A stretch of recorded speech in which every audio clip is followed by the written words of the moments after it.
Hey everyone, what's going on? Christopher, the video game historian here, and welcome to my second video on Behind the Times of Assassin's Creed, a short mini-series where I take a brief look at each of the settings for each game in the series.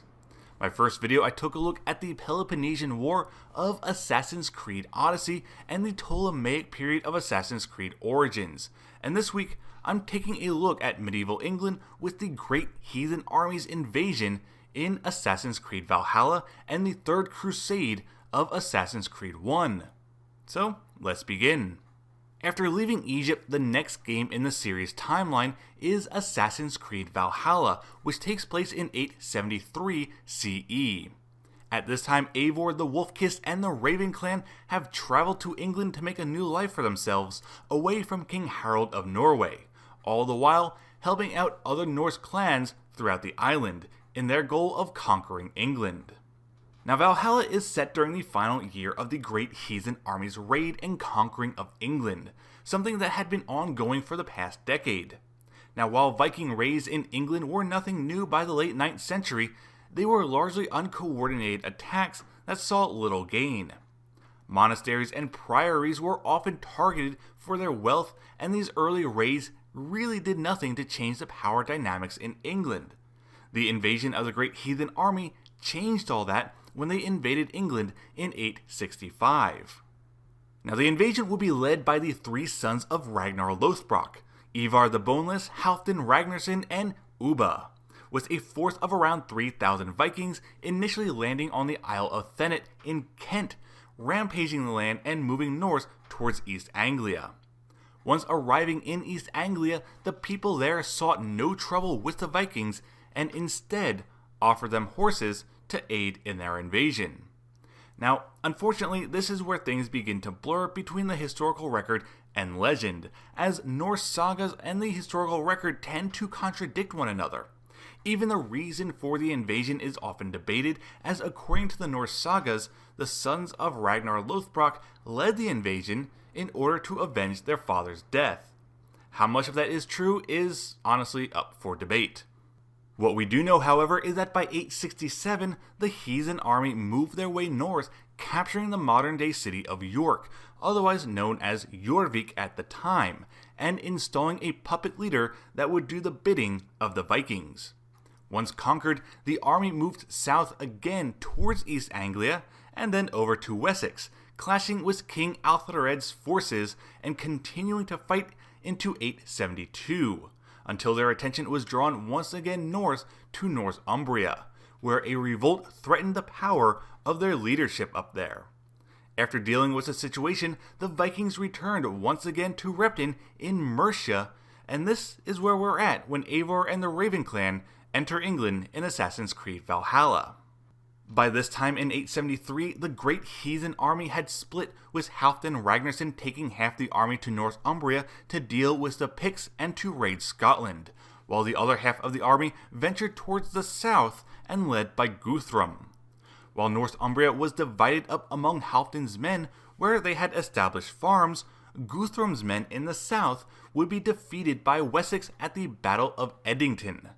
The Vikings would hold much of north and eastern England for some 200 years until the Norman invasion, which conquered much of the Viking lands.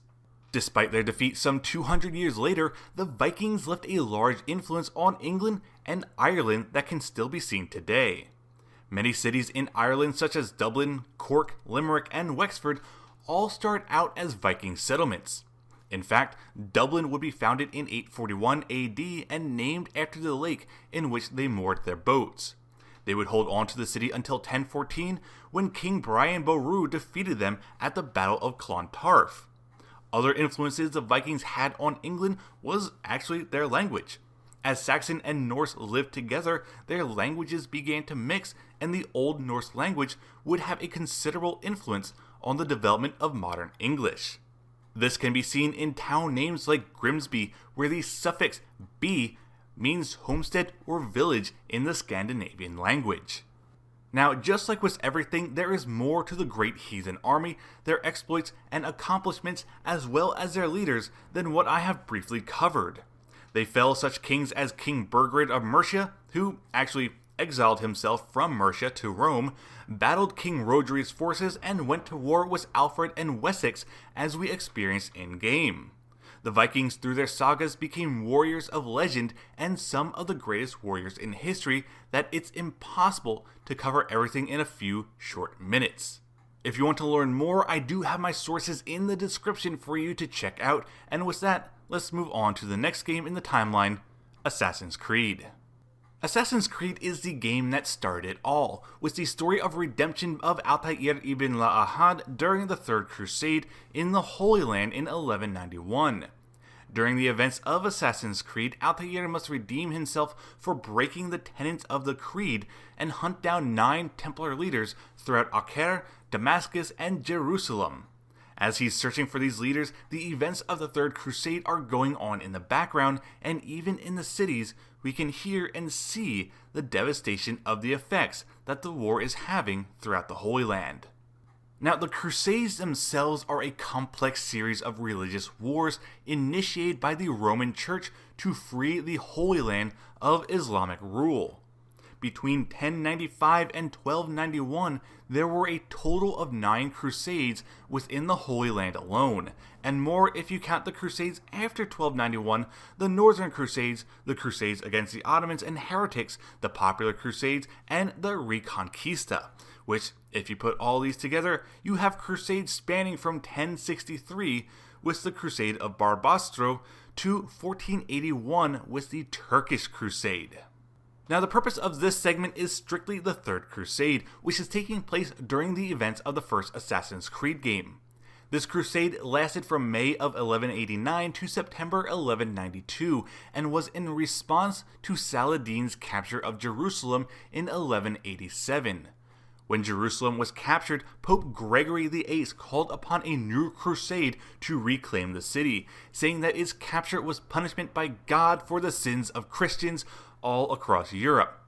Leaders of the Crusader states, those being King Henry II and his son Richard, Philip II of France, and the Holy Roman Emperor Frederick, swore to this new crusade in 1188, beginning to make preparation to reclaim the city. Unfortunately, King Henry would pass before being able to embark on the crusade, which made Richard the new English king in 1189. The Holy Roman Emperor Frederick Barbarossa began mobilizing his forces in May of 1189 with the largest Crusader force ever assembled for this campaign. By May of 1190, his forces arrived in Iconium, where they defeated the Seljuk army. Shortly after their victory, the German forces marched into Armenian territory, but as Emperor Frederick rode ahead and attempted to cross a stream, he would die by drowning. His death would break the morale of the German army, with many fleeing and retreating back to their homeland. As for Richard the Lionheart and King Philip of France, their armies would not reach the Holy Land until about 1191. When they both arrived in the Levant, the first major battle of their campaign was at the city of Acre, which was in the hands of Saladin's army with reinforcements on their way. By the time Richard and Philip arrived, the city was already under siege by a nobleman by the name of Guy Lusignan, king of what was left of the Kingdom of Jerusalem, and his forces, but Saladin's reinforcements were too much for his single army. By June of 1191, the armies of Richard, Philip, and even the remnants of the German army, under the leadership of Duke Leopold of Austria, were gathered and ready to take the city. After 5 weeks of fighting, beginning with a heavy bombardment of the city's walls from the sea, the Crusader armies finally managed to breach the city's walls and overtake the city, capturing a good portion of not only Saladin's navy, but also the city itself. With Acre taken, the Crusaders turned their sights onto Jaffa, a port city that supplied Jerusalem. Taking this would cripple Saladin's supply lines. On their way to the port, however, the Crusaders were attacked by Saladin's army on September 7th, 1191 at Arsuf. Despite being ambushed, the Crusaders pushed back the Muslim forces into a retreat. After the Battle of Arsuf, the Crusaders marched towards Jerusalem and came within sight of it. But King Richard decided to not lay siege to the city, for while they might have been able to take it, they were too weak to effectively hold the city from a counterattack, and thus the campaign was essentially ended.